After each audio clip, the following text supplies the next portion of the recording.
Excellent. So thank you all for joining us again today, and to our esteemed guests, very appreciative for you all spending your time here and for your energy and passion and expertise you're going to be sharing with the audience with Rebels here. I'd like to open it up and pass around some introductions. We will start with you, Nikki. Thank you, Derek. Good morning, good afternoon, all. My name is Nikki Lanier, and I wear a couple of hats. So I work for the Federal Reserve Bank of St. Louis, and I run the Louisville branch office.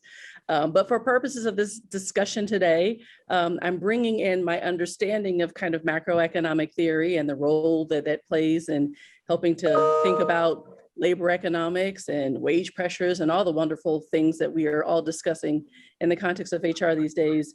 But I'm also an 18-year HR veteran, and I work for public companies and private companies on the East Coast and the West Coast, large and small. I've been the CHRO for 3 different organizations. And so I guess you can say that HR is kind of in my marrow. It is who I am. And so I'm super excited to have this conversation today, just to talk about human capital methodology, human capital ideology. That's kind of how I'm wired. It's what I think about day and night. And I'm just super pleased to share this stage with these wonderful, wonderful souls represented in this box, in these boxes. So very nice to see you all and excited about the conversation to come. Amazing. Thank you, Nikki. Appreciate you joining us. Jim, we'll cut over to you next for your introduction. All right. Well, hello, everyone. My name is Jim Link. I am the former Chief Human Resources Officer for Randstad North America, a position I left about 8-9 months ago now. And since that time, I have founded and am leading my own consultancy firm called C2 Lead.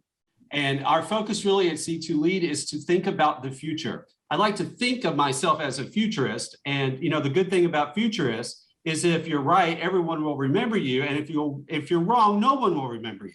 So I feel like it's a pretty safe place to be right now at this particular stage of my career. I'm really looking forward to today's discussion, because it's about the things that I love and have spent the last years of my life doing, which is focusing on human capital and particularly the talent aspects of human capital. Looking forward to a great discussion today.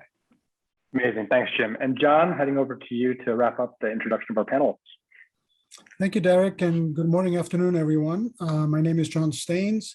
I have 30 plus years in the human resources arena. Like Nikki and Jim, CHRO of a couple of publicly traded companies, a tech startup, a private consumer product company, spent a long time in HR, just moved to ZRG Partners, where I'm leading both the Human Capital Advisory Solutions practice, as well as the DE&I practice. And so I'm thrilled to be here, have a huge passion for the topic, and look forward to the conversation. Wonderful. And I'm excited for this conversation as well, especially with the diverse background and experience that you all bring from global businesses, from large, small, startup, enterprise, governments, and just the wealth of experience you've drawn and wisdom you're going to share today. So again, thank you. And for the audience, I'm Derek Lundsten, President and CEO of LifeGuides. And we've built a technology platform that connects people who are shared life experience, wisdom, and guidance to help people live happier, healthier lives and ultimately contribute to happier, healthier communities and companies. So with that, we're going to jump in. The topic is very relevant at hand around talent and people and where we are over the last 18 months to the present and where we're going in between the now and the future of work as we continue to redefine it. So my first question, and any of you can take this and we can go in any order. How do you, this is a really interesting time. We're going into the fall. We've come out of the pandemic. We've seen massive changes, massive geopolitical challenges over the last year, how it's affecting our conversations and our families, and people are burnt out. We're hearing about the quote unquote great resignation. We're seeing remote work and hybrid work enter the conversation in a new way. And people are really considering, what does the next 18 months look like? What does the next 2 years look like? And leaders, in my opinion, are having a hard time planning for the future like ever before. And you all have been in that seat, helping executives and helping your HR businesses outline that strategy. What's the advice that you have just personally right now in sharing with these C-suite leaders on how to care for their people in the context of this magnitude of uncertainty? So it's a great question, Derek. I would answer it with a couple of words, open-mindedness and flexibility. Because we don't know what the future will bring. All we know that it's been uncertain over the last couple of years. And I think the companies that keep the mindset of being flexible and being adaptable to whatever the future brings will be the ones that do well in the next, couple of years. Thanks, Sean. Nikki or Jim, any thoughts on that? Any words of wisdom? Yeah, I guess to echo that, I'd say like dexterous kind of a dexterous DNA in your organization kind of rules the day. This is a really unprecedented time, and I'm glad you talked about it in that context, Derek, because there's just so much that we are expecting our managers and supervisors to understand deeply that they haven't had to understand really even in a superficial way before now. So, and there's a kind of a convergence of all of these new dynamics of just all of these different pressures and expectations against a backdrop of kind of real, the human capital issues, but then you've got kind of real business market-driven conundrum that are just kind of compounding all of the complexities that managers and supervisors are now having to face. And by the way, do it all remotely for the most part. So it just, I think grace is another term that I've used in the workplace, probably for the first time ever in my career. And especially as we're looking now at moving into, for us, for many organizations, a performance review season, where we're kind of thinking about how does contribution manifest? How have we observed that? And what might employees, either in their personal or professional constructs, be experiencing, and how might that all be kind of folding into the way that they now work in a way that can evoke a different kind of grace from our managers and supervisors as they're evaluating their employees, and certainly at the same time that we're thinking about how we're all showing up individually at work and what's so different now and how do we move through these various complexities. Nikki, I like that word grace. I actually had not thought about that in the context in which you described it. So if you see that come out of my mouth at a later time, you'll know that that idea came from you. Fascinating. Derek, this is a very interesting time, I think, for all of us who are currently leaders in organizations and who are trying to steer a ship through rather troubled waters. There are a couple of things that I've seen that I think are of note. And this has been particularly true even since the rise of the Delta variant out there now, right? So as people think that they're through some of these troubled waters, and yet there's another storm potentially on the sea. And one of those things that's a little worrisome to me is around this idea of, in this environment in which many of us find ourselves working remotely, or certainly not in the type of frame that we used to work, this whole idea of innovation and what I think of as entrepreneurship within organizations. Yeah. And so much of that was driven by the human capital interaction that occurred in work settings, be they on a manufacturing floor, in a corporate office, wherever, on a medical floor, right? Wherever you saw innovation occurring. In the world we find ourselves today, I think leaders in the future will have to focus very, very much on ensuring that they get their arms around what entrepreneurship and what innovation means in their respective organizations if they're going to remain relevant in their industry and in their marketplace. That's number one. Number two is culture matters. Culture means everything. And the ability to survive through what we've all gone through and will continue to go through as a result of this pandemic, those folks who have a great culture that is comprised of equality and equity and a sense of well-being for their employees, those are the folks who are going to come out on the bright side at the end of the day. And well, those folks who aren't, that's going to make for a lot of consulting work for people like me. Let's just put it that way. I think there's a lot of opportunity out there. And if we seize those opportunities in the right way, we're going to be able to get through this effectively. Thank you, Jim. Yeah, I'm going to come back on a couple of different points that you raised, all you raised. But I think, one of the questions that comes to mind is that we heard a lot, I think back to a year ago, right? This time last year, when we were hearing a lot about what companies are doing well, that culture was really, it felt leaders were leaning in, that we talked about the experience of vulnerability, of openness, that Zoom had been an equalizer in some regard, that leaders had to try harder to communicate, and they were prioritizing culture in a new way. And now, a year later, it's kind of swung where the expectations have shifted, the market has shifted. We're reconciling that this is how we're going to live and work for some time. How does the culture shift now?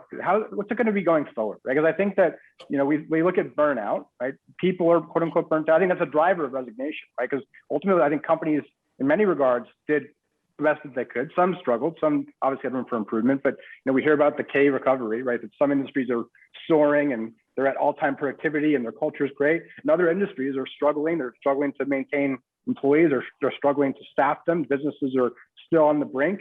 And yet there's a conversation happening within cultures in that environment.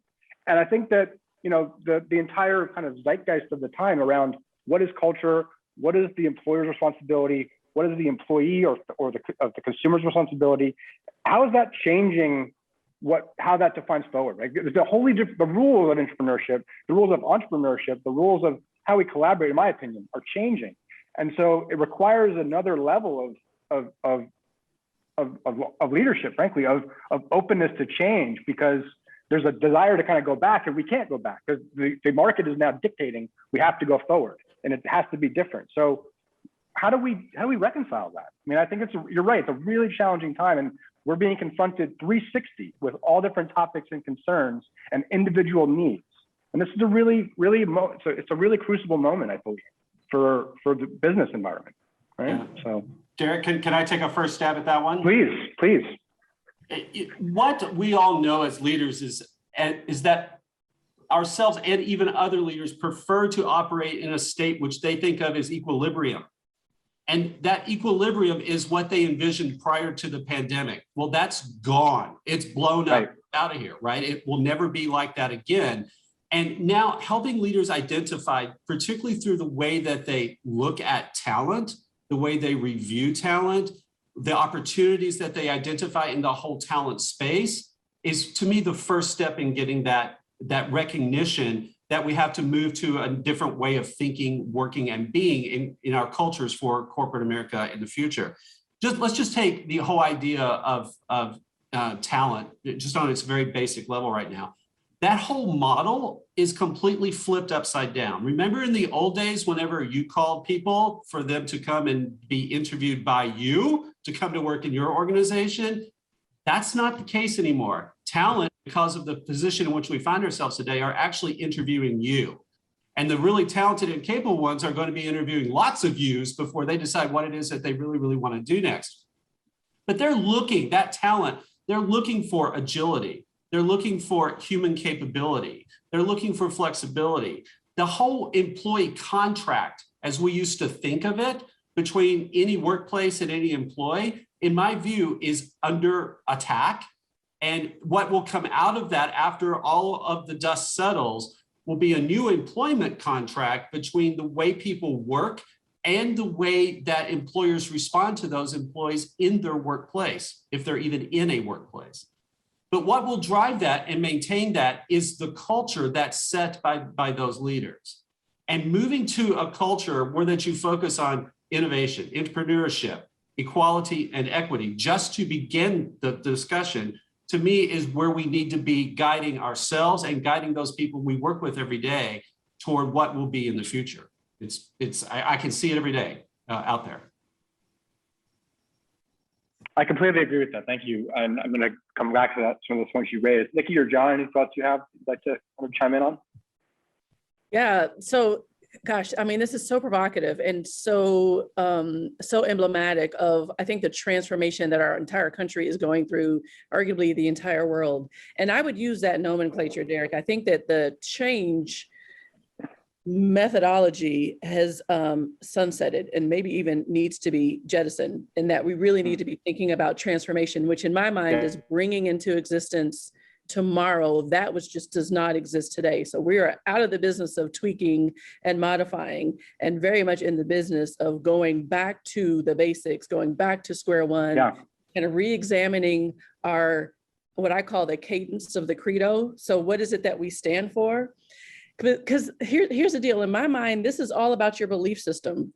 So if organizations and leaders take this opportunity to revisit what they fundamentally believe to be true about what will manifest in the next 20 years or so, and where is their current thinking, their current ideology, the current processes, the current execution paradigms, where do they fit vis-a-vis this 20-year vision, this 20-year view, this understanding of where the world is headed. What is our place in that based on our current methodology today? And so what needs to be transformed in order to accommodate this new way of thinking about human capital, everything, the entire employee life cycle, how people come in, what happens while they're here, and how they exit, very well could be subject to an entirely new kind of paradigm shift. And so I think it would be those organizations that have leaders who are willing to engage in their own belief remodeling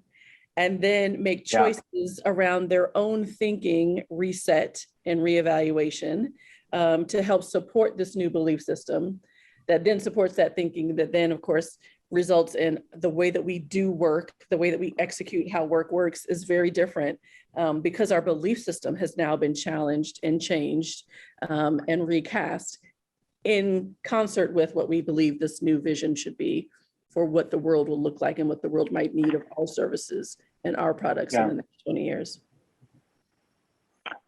John, before I go to you, I want to dig in further on this question because I think you raised a really interesting point, Nikki. So I think that one of the great things that I've observed about many top executives is that they are very open to rewiring their belief system or challenging their assumptions or challenging the model. They're growth oriented, right? They're always looking to reinvent and to understand the edge of themselves. That's part of, I think, what allows people to rise to leadership positions. However, when it comes to business practices, we've had a way of doing business now for 50, 75 years. It's more than just a mindset shift. So how do we take that belief system and translate that or transmute that through an entire multi-generational workforce, right? How do we rewrite the rules of that in such a way that people are receptive and not resisting it? Or how do we use that resistance, that friction point to actually create that transformation you're talking about? I think that's one of the questions that I kind of come back to. And yet, that may be rhetorical, and maybe much of an answer, but that's kind of the question I find myself asking. And John, I kind of come back to you with that same question, which is, you and Jim especially have the vantage point that you work for large executive or recruiting firms. You're seeing this firsthand in this kind of talent shift and where leaders are moving within organizations and recalibrating the market. What are your thoughts on some of that? I mean, what do you see there? Yeah, so I'm going to go to a model that I saw a while ago on commitment. So there's the political commitment, intellectual commitment, and emotional commitment. For many, many years, intellectual and political commitment was sufficient to engage an employee and to have the employee come and work for your organization. I think those are gone. You have to engage people at an emotional level. There has to be a connection, heart to heart, right, between the vision, values of the company, the beliefs of the leadership team, and where the potential candidates are how they're feeling about it. So, I mean, as you know, I'm in the executive search world, and we are talking to a lot of people every day. And I have never seen the types of questions that we're getting today in my previous worlds. Yeah. Things like, top of mind are ESG, what's happening on the ESG world, what's happening in the DE&I world. And they want to dig deep and understand the position, the long-term position, not the short-term and not the lip service, but the long-term position that these leadership teams and these companies have on these topics. Because I think, it's a demand and supply issue today, right? So candidates have 3 or 4 offers, and they have a choice to work wherever they want. And the alignment with values, the alignment with long-term positioning of social impact or ESG or DE&I is critical. The other piece I would take you to is, I started with the idea of flexibility, right? So I can't tell you the number of people that ask the first question they ask is, can I work from home? If the answer is no, or you have to be in the office 3 days a week, thank you. I've got 3 other offers I can consider, right? So, so again, it's critical that leadership teams change their paradigm on the workplace and how work's going to be done in the future. Because if they try to get back to some sort of normalcy of what the past used to be, they're going to be missing out on the top talent. Yeah. What do you think it is, John, that is driving that huge pushback with remote work, that the people are using it as a screening criteria? I have my thoughts on it, but yeah, really, I mean, what's underlying that? Yeah. I think for the last 10 or so years, work at home has been increasing, right? So Yes. more and more companies are looking at work at home, and typically it's, back of house functions that Right. don't necessarily need interface with other employees or front of house, right? I think over the last 18 months, we have shown that any type of work can be done from home. Right. And yes, there's different methodologies that, now Zoom is prevalent or other types of platforms. But, you can't argue that productivity has been impacted significantly over the last 18 to 24 months. And so, employees are now saying, well, I was as productive or more productive, you could argue, by working from home. So why do I need to go back to the office? Right. Over the last 10 or so years, the gig economy has been taking form as well. Right. So the future of work could be that I have 4 employers that I work for 10 hours a week. Right.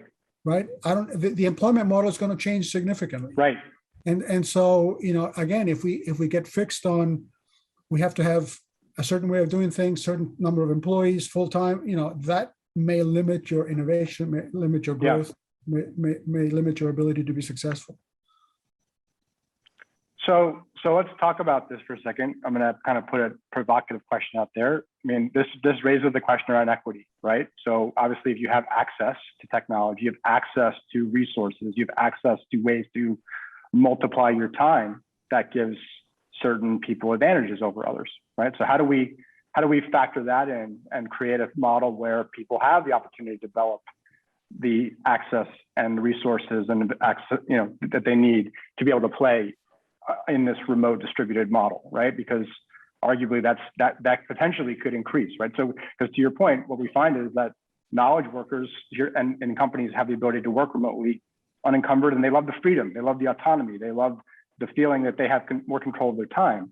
At the same time, when you look at service industry, you look at the industries that hospitality and retail, those are areas that are being really challenged right now. And also, if you look at, back to the macroeconomics of this, the socioeconomic aspects of this, it raises a really interesting question. So how do we, as business leaders and as leaders within enterprises, separate from the government, right, how do we actually influence the opportunity that creates that? And any of you can take that question, but Nikki, I know this is a topic you're working actively on, so I'll pass it to you if you feel the interest to answer it first. Oh boy. So yeah, so racial equity is a sweet spot for me. And it is an area that I have great passion around and interest in. And I think, Derek, I appreciate the question, sort of kind of narrowly constructed in the context of work from home and remote work and how we reset the way work is delivered. But quite frankly, the racial equity conundrum is much larger than that. I mean, that's just one of the many ways where it manifests. And so I think it really is about how we, first of all, recognize the reality that there are real cultural and historic impediments that have not just precluded or excluded, but intentionally obliterated possibility for communities, folks from various communities, particularly people of color, in advancing in any way in which work works, to include remote work. And so if an employer is interested in advancing racial equity as an economic imperative, as a employer of choice imperative, or maybe even toward employee engagement, then I think it first starts with recognizing that there is a remedial aspect to this work, such that the support mechanisms and the infrastructure expectations that employees may have may need to be kind of supplanted by employer resources. Sure. The expend of resources, not just money, but time, energy, effort, mind share, interest, all of these outlays, these various ways that we look at resource outlay really pointed toward kind of resurrecting the communities, particularly communities of color, that just cannot, and not of their own volition, but just cannot plug and play, if you will, in the way that other communities can. And so I think that's going to be part of what will have to be the mindset shift for a lot of these employers in embracing not just racial equity for racial equity's sake, but racial equity for the sake of advancing engagement that then leads to more discretionary effort, that then leads to more competitive organization. So, first of all, Nikki, I agree completely with what you've said. In my view, I think of equity on a slightly different scale, and I think of equity as an outcome. And if employers will first recognize that equity is something that they should be striving for, that should be part of their value statement, that they should be taking active, visible, even momentous steps to try and move toward equity in their organizations, to me, that's absolutely the first and most important step, is to get that acknowledgement that that is indeed a goal of the organization. Once that's established as a goal, there are many tools, I think, that you can deploy. And some of these are small, almost easy steps that you can undertake to start on that pathway. But in today's world in which we're living, I think there are many employers who are just reticent to even step into that space because of the council culture and because of other things their brand and their identity and those kinds of things. I sense a great hesitancy to be willing to plant that flag to say, this is what I stand for. This is what I believe as a boss, as a company, as an organization, even as an industry, let alone taking a specific tangible step to move toward that goal of equity in an organization. And again, I think there are lots of ways to do it. And there are many people out there who are much more skilled in the space of taking those specific steps. Yeah. It's a toolbox that needs to be opened in an organization, and leaders need to use those tools effectively.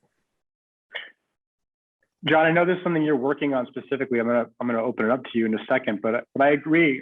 I think you made a good point that we're really challenged right now from the standpoint that there's such a polarization, if you will, on even when you're trying to do the right thing, and you have the criticism of that, and the concept of cancel culture, that it's like we should be lauding everyone's collective efforts to make progress, and we're going to make mistakes.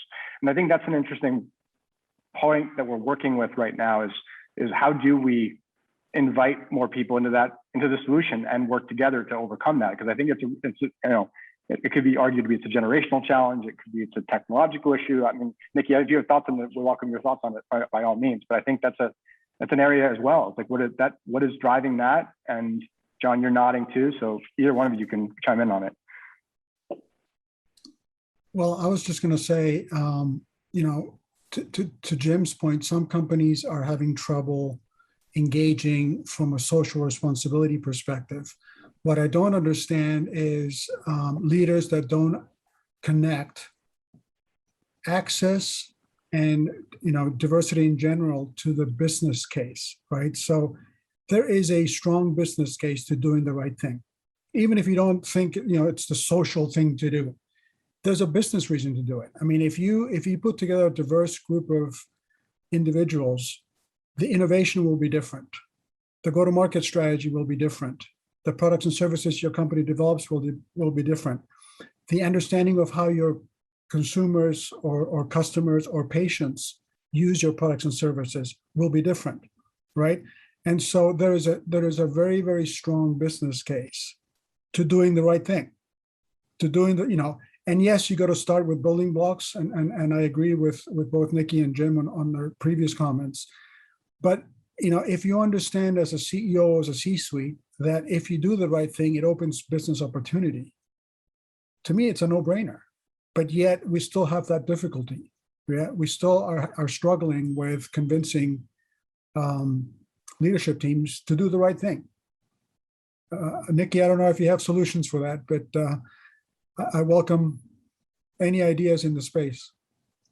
So I would just say that I think that the solutions that are to be constructed against that particular conundrum have to first recognize the complexity of the worry, if you will. So why some employers, why some leaders are stuck.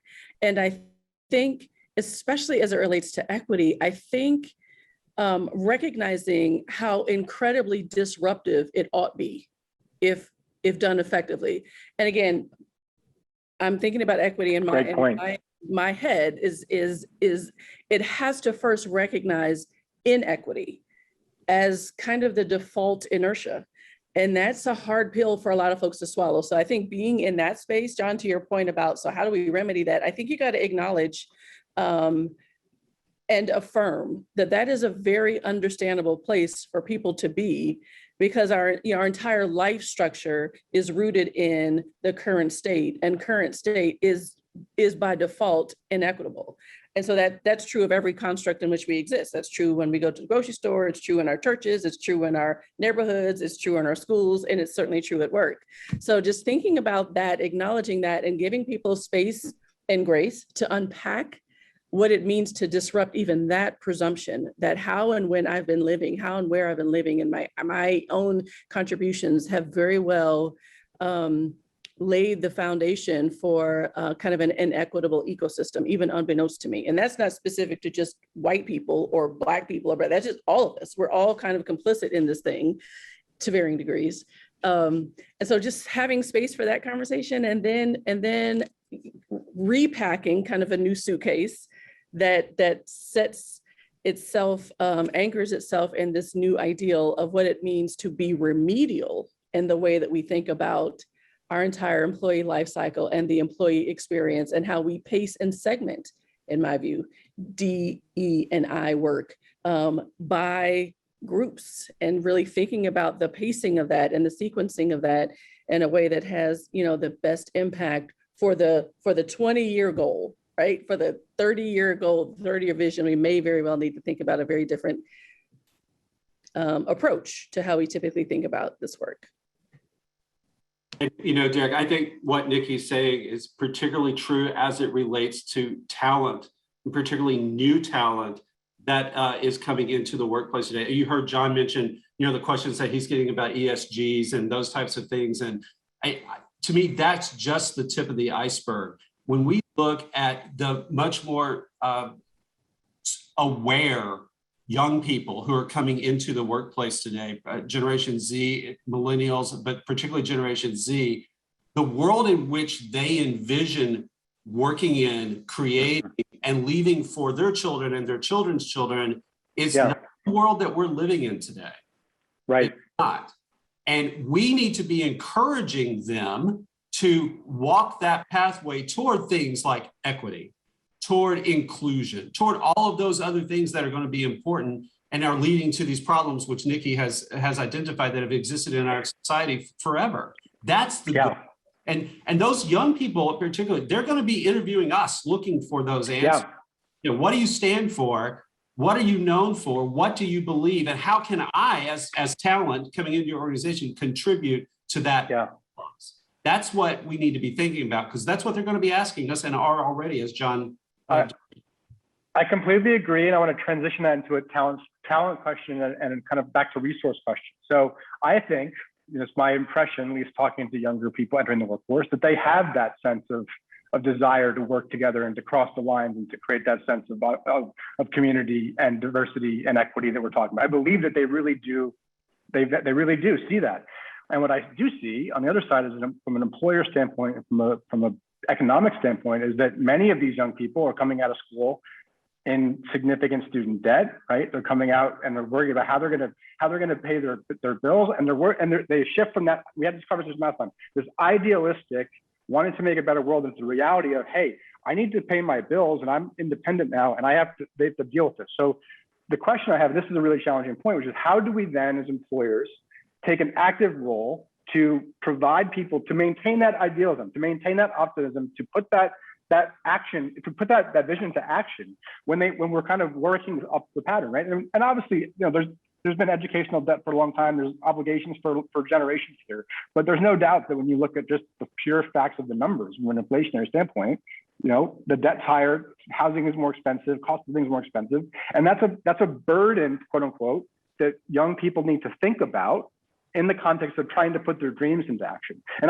this is not a political question. This is a real question of how do we as employers equip this so that they can sleep at night knowing that they're putting their dreams not on hold because they're trying to dig out of the hole, quote unquote, but actually contributing in real time to upgrading companies, their own lives, and the community, because that's really what I believe people want. Back to values. What do we want? We want to know that our families are safe, that our kids are safe, that we have an opportunity, that we offer mobility, and that we're doing purposeful work. I believe those are things that most people really, really want, right? And so how do we shift the burden of responsibility, if you will, to sharing in that? And it's a really, I don't have an answer, but it's a question I think it's important to raise, right? And I think, anyway, go ahead, John. So I have some thoughts on that. So, and it'll bring all the things we've been talking about for the last, 40 minutes together. From a culture perspective, we talked about, that it needs to be a culture change. I think part of what you're going to see is that, the traditional total rewards employee benefit arena is going to significantly evolve. And it's going to evolve to more of what do people need? So instead of giving medical benefits to everybody at a certain level, well, maybe I don't need medical benefits, but I'll take tuition reimbursement benefits, or I'll take, so I think companies that figure that out sooner rather than later will win the war on talent. There are lots of companies now that are starting to provide as a benefit, they're paying for student debt. Yes. And it may be X number of dollars a year, and you got to be there for so long, to be able to not to have to pay it back. But we have to think differently and think creatively about the benefit suite we provide our employees, because different people are in different places and don't need Cadillac for everything. They may need something else, right? And the ability to tailor their benefits to their own needs is going to be critical. And I think that's going to impact the culture of the company too. Yeah, I think one of our advisors has said, this concept of fairness over exact equality, right? It doesn't have to be exactly the same, but it has to be fair. And that by creating fairness and individualization, you can still create the outcome. And I want to come back to that same kind of extension of that, which is a really good comment and question that was from one of our listeners. And I think it's really a question that I frankly asked that 10 years ago as I was building my last company. Often senior leaders are short-sighted and worried about managing Wall Street expectations, given their personal incentives around benefits, bonus, equity, awards. How do we get leaders to think long-term about listening and developing sustainable cultures? Should boards of directors better structure leadership incentives to align with the long-term needs to attract and retain talent and listen to their people? I'm seeing leaders say this is happening everywhere. That is, people are leaving companies and we're no different. I think that is a real question, right? We've gone to the point in capitalism, right? We've gone to the point of managing quarterly expectations and guidance at the expense of what's quote unquote doing the right thing for the long term, John. And I think that that's a question that we're being called to account on right now, right? So every company has a budget per employee for, let's call it benefits in general, right? And I don't care what the number is, just pick the number. You could put that into, quote, an account and let the employee spend the money whichever way they think is best for that employee. And if you have a spouse, they could have healthcare benefits. So maybe you can use that to pay for your tuition or pay for the student debt that you already have. Yeah. Right? So, we just have to be creative in the way we address employee needs, especially in today's world. Derek, if I can add on to. Please. Yeah, I thought the question from the listener was very interesting. In fact, we are beginning to see corporate boards of directors and the industry groups that many of those companies sit in actually push for much more effort around ESG types of matters, which is where these things tend to fall, to the point that in many cases, those ESG components, whether it be equality or DE&I issues or environment, safety, health, you name it, those types of things are beginning to come up in their weighting of importance in those organizations. So in other words, it's just not about the profit anymore. It's also about those things which were previously viewed as being softer in the longer term view of a company or organization. And I also believe that employers around this, what shall they do in the future or what must they do? They must move much more into what I call advice giving and guidance, right? Because there is a plethora of these young folks in particular out there who are used to going to resources to obtain information. Much of that is done digitally, right? I mean, these are digital things that are in there. They're master networkers of the digital response. They are not yet master networkers of the human response. Yes. So utilizing that network in a way that's conducive to the environment in which they're familiar, i.e. the digital environment, is going to be something employers will have to think about. And whether it's the suite of goods or services that what John was describing, or moving toward a more equitable work environment through whatever means that is for that particular organization, none of that won't mean anything to those individuals until they actually understand how they can participate in the achievement of that goal. So an employer's ability to network in the way and connect with those individuals, particularly young folks who are coming into their organizations, to show that connectivity toward a bigger or stronger or more socially oriented purpose, that's going to be a requirement in my mind for obtaining and then retaining talent in the future. Really agree. So, God, this is so good. Oh gosh, this is so good. I think, so, I was out to dinner last night with my daughter and my husband, and my husband was lamenting that I can't seem to just go out to eat just to eat. It's always for me about the experience, like the ambiance and the music and the whatever. So it drives him nuts. But I think about it like in the context of employment, I think both what Jim and John have just said is absolutely right. I think about it like, how cool would it be if we had kind of like an Amazon site-like experience for even new hires coming in, or someone may be interested in your company, and you can just kind of look at these categories and say, this is how I like to work in teams or versus being an individual. Put that in the cart. I need to have this kind of benefit structure. So maybe that's the tuition reimbursement. I'm not so much interested in the 401k right now, but I'm really interested in a really good solid 5-year experience doing something. Put that in the bucket, and so this is kind of these are the kinds of experiences that I hope to have. And I really would like to have a job where I can stay put versus travel so much. So put that in the bucket. And then it kind of just spits out, these are the kinds of options that you would have at a company like ours. And these are the kinds of roles that you might be able to assume and the kind of experiences. And that way it feels more like a tailored experience. It's hard to kind of manage to that, but it's not impossible. This is where the innovation comes in. This is where transformational kind of thinking, I think, would be made manifest. And you can also think about in a very deliberate way how you kind of buttress those experiences with the DEI work, with the kind of strategic employer of choice experience type nuances and idiosyncrasies. So I just think that again, as we said before, the innovation, the transformation, the very different kind of belief system about how work ought work and how it will be working in the future, I think is going to be important. Thank you, Nikki. I love that. And I'm kind of back to this futuristic concept that we all kind of talked about, which is back to the autonomy and the freedom to choose, and back to remote work, John, and the fact that you can work for different companies and manage your time. I mean, I think, what are you seeing and hearing around the movement away from a 9-to-5 workday, from traditional work time, that people can work whenever, however? We have more clarity around our performance metrics. We have more clarity, more tools to collaborate in real time. We have more data that informs how we can work more effectively. What's happening at an executive level around some of the shifting of how we look at our time and compensation structures around that? Yeah, that's a fascinating question. When you think about the traditional employment model, right? You go to college, you start employment, you work, for years and years and years, and then you retire at 65 or 69 or 70 or whatever. And then you enjoy your free time. well, at that point, sometimes you have medical issues or whatever, right? So what is to say the future employment model may be work for 5 years, take a year off, go do something while you're still young and healthy, travel the world. Other countries do this already, right? And the US tends not to do it as much. Then work another 5 years and then take 2 years off or whatever, right? I mean, whatever suits your need.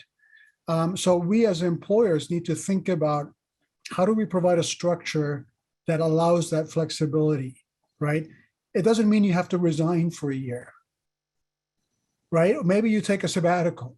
I don't know. I don't know what the answer is, but I think the more flexible we can be, the better. The other piece I'm going to share with you is the whole interim space, right? There's a lot of companies that say, I want an interim CHRO. Yeah. And maybe they have an agenda for the next 6 months to get something done. And you can do that for 6 months and then you take some time off. I mean, so I think, the traditional employment model is upside down. And if we don't recognize it, we're not going to win. I think the only thing that will prohibit us from moving very quickly to the world which John just described, and the reason why we're not there already today, is, at least in the United States, is the lack of a social safety net. Mm-hmm. The only reason that we are not already there today. And Nikki said something that caught my attention from other presentations and discussions I've had in the past. What young people in particular are looking for in their employer of the future is a collection of experiences. They want to have this collection of experiences. They don't want a career ladder. They don't want a career hierarchy. They don't want a boss. They don't want a subordinate. They want experiences. And I believe that there are companies out there today who can craft along in their own organization or along in cooperation with other organizations, sharing talent in such a way that you can get a person to have the experiences that they want and need that are valuable to both the development of that individual, but also fills gaps in maybe the experience level or the skill level of a particular organization or company. So that makes me think of a great collaborative, right? Where that you're sharing talent, where that talent isn't necessarily assigned to company X or company Y, but rather the skills, experiences, and capabilities of that individual are shared amongst a network of companies who are looking for that capability. We're going to, at some point, there's no doubt in my mind, I believe in this very strongly. And I know that the only thing that's keeping us from moving there today is that safety net. I'm there, folks. You all are with me. So this is coming. I love the passion, Jim. Go ahead, Nikki. You wanted to chime in there, I think? No? Okay. No, I mean, I'm just nodding just enthusiastically because I'm just so, I love it. I love all of it. As irreverent as it is, and it feels like, oh my gosh, how do we get there? I love every second of everything that's just been said. It's fantastic. Yeah, so when you think about everything we've just talked about, right? We've talked about culture change. We've talked about employment contracts being different. We've talked about social pressure and racial pressures that the country's facing. We've talked about the pandemic, right? This is not a simple time we live in. This is a very complex time. And again, leadership teams that figure out how to navigate flexibly through this process are going to be successful in attracting the right people, right? And those that stick to the old model are not going to be successful. So it's a very difficult time, very, very apropos topics. Yeah, I mean, I love the fact that we could have this conversation, right? The fact that we could all debate and discuss and have different points of view and share our ideas, build that stone soup, if you will, of solutions or potentiality of solutions. It's amazing. And I hope that more and more leaders are having these conversations, and we need to find a way to make that more acceptable and create the environments where people know that they can talk about it. I think that's one of the challenges of quote unquote cancel culture, is that people are afraid to talk about it, afraid to debate it, afraid to disagree. And we don't see that we can disagree and still care about each other, still love each other, still respect each other. And I think that's an important part of what leadership needs to create, is an environment where people know that they can challenge, they can test, they can push, and it's all for the benefit of trying to create the diamond, right? Create the pearl out of that friction, out of that tension. And so, because you're right, John, it is complicated, and people do have strong biases and strong opinions, and worldviews that they've been shaped over long periods of time and what's allowed them to be certain places. And, you know, I forget which one of you said it, but we have to throw that out in wholesale and kind of go right back to the rawness of, and rebuild, if you will, right? And I think that's a really, really important aspect to where we are right now. And it doesn't make it easy to be a leader, and the pressure and the speed of this is, I believe, going to increase over the next few years. So it's definitely an opportunity. But with that, I'll open it up to you as well. Any final closing thoughts? Again, the LifeGuides team and all three of our guests here will be in Vegas in a couple of weeks for the Sherm Vegas event.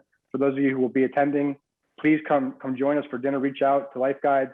We'd love to see you there. And yeah, just really appreciate each of you and all of you for, you know, who you are, what you stand for, and the fact that you're putting into action your work and every day that you're doing. So I just really commend you and appreciate you as Rebel leaders. Thank you. Well, thank you for having us. Thank you for hosting, and let's continue the dialogue.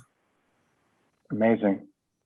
Wonderful. Well, thank you all for joining us again on another Rebels of the Heart. This is a spirited conversation, inspirational, and I really enjoyed it. So thank you all. Have a wonderful rest of your day.